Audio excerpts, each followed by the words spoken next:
Greetings, ladies and gentlemen. My name is Hugo Arya Yogasvara. I represent SMAN 65 in Nsdc. I'm grade 11. Okay, I will start my speech in 3, 2, 1. Okay, now, ladies and gentlemen, political dynasties themselves cannot be classified as something inherently bad or good. Ladies and gentlemen, these dynasties cannot fall into a classification because that is like saying that capitalism is something bad, dictatorship is something bad, when in reality, some cases of dictatorship is actually good, such as Ataturk, which opens a lot of schools, a lot of possibilities for their uh, people. And this is done as a dictator, not mentioning also Lee Yuan Q, who turned Singapore from a backwater country into something that is very modern today with skyscrapers everywhere.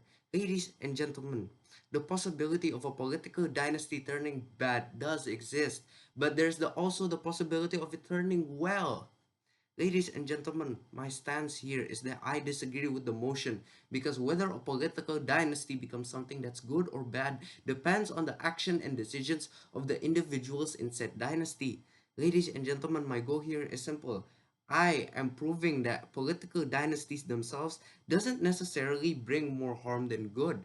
It depends on which type of political dynasties are we actually talking about, which political dynasty in this context are we actually debating with? Ladies and gentlemen, before I go into my arguments, I would like to go into my rebuttals, which I have three. My first rebuttal is that the proposition team says that politicians will get elected based on their family tree, and this will create injustice for others competing, when in reality this would be the complete polar opposite. Ladies and gentlemen, as we know, that high-level government official typically has a lot of money and they could afford to send their kids to good schools, and they could also teach their kids on how to run a country based on their life experience.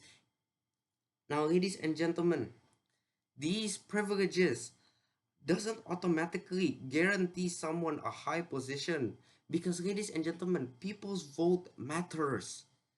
The people and their voice matters in picking a leader for their country. For an example, the John F. Kennedy versus the Richard Nixon presidential election. They happen to be very close. They happen to only match wits, and President John F. Kennedy wins by a small margin. Ladies and gentlemen, this proves that uh, someone that comes from a family of politicians doesn't necessarily means that that person is going to always get elected. In this case, it happens because President John F. Kennedy has shown that he is a great leader. Okay, now I will move on into my second rebuttal. My second rebuttal is that they say that this will be unjust for politician. But ladies and gentlemen, realistically speaking, running a country is almost the same as running a business. Democracy is supposed to pick the best of the best. If you are not the best at running a country, then you shouldn't run the country. Ladies and gentlemen, that is like saying that, oh, this should be run by someone who's not as qualified as this person. But in reality, that wouldn't ever work. We should always pick who's the best at running this position. In this case, if we're picking a leader, then we should pick on who is the best leader out of everyone in this country.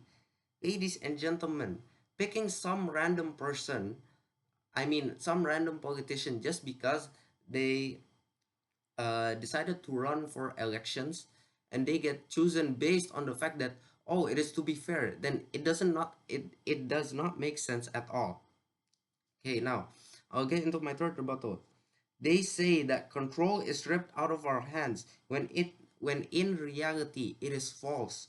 Ladies and gentlemen, as I've stated in my first rebuttal for the example of John F. Kennedy versus Richard Nixon, they happen to match, and President John F. Kennedy only wins by a small margin. This shows that people's votes matter too, ladies and gentlemen.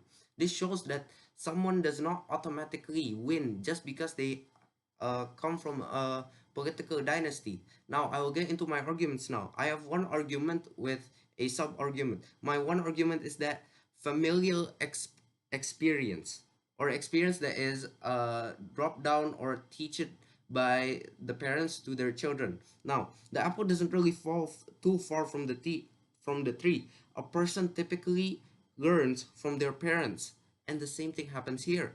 For an example, if your parents were technicians or people that fixes cars, then over time you would eventually learn a thing or two on how to fix cars. Now that applies in now that logic applies into politics too. If your father was a president, then you would over time learn a thing or two on how to run a country. On, oh, this is a problem, how am I going to solve it? Your father does a solution, and then you can figure out if that solution is the best or not. You can learn from their mistakes, you can learn from what your parents have taught you. Ladies and gentlemen, this means that coming from a political dynasty actually benefits those like the people that are under this political dynasty, because it shows that, oh, this person is trustworthy, oh, this person can pass down their knowledge into their kids, and their kids can be the leader, and it's going to get much much much better from there. It's going to create like a loop of always getting better. Now, this drops down into my sub-argument of trustworthiness. Ladies and gentlemen, a person's core and value typically stems from how they were raised. For example, John F. Kennedy was raised with ambition and academic achievements, with the focus on academic achievements, which drove him to make these ambitious decisions, such as addressing segregation, uh, petitioning on nuclear test bans, and also furthering the space program. These are very ambitious things that President John F. Kennedy has done. These are things that propels humanity into a better future, such as a future where there wouldn't be nuclear wars, a future where uh, space is eventually going to be conquered by humans. Although these are small steps, these are still steps, ambitious steps towards greatness, which is why coming from a political dynasty is does not guarantee that it's going to always create more harm than it does good. It does not. Although there are examples that in this world where political dynasties does bring more harm than good, there are also cases where it does bring more good than harm. So everything depends on who we're actually talking about, on which family are we actually talking about. The context of this debate matters very much on who are we actually uh kind of discerning upon, on which family is are we debating for. That is it from my speech. I thank you all very much. Thank you very much.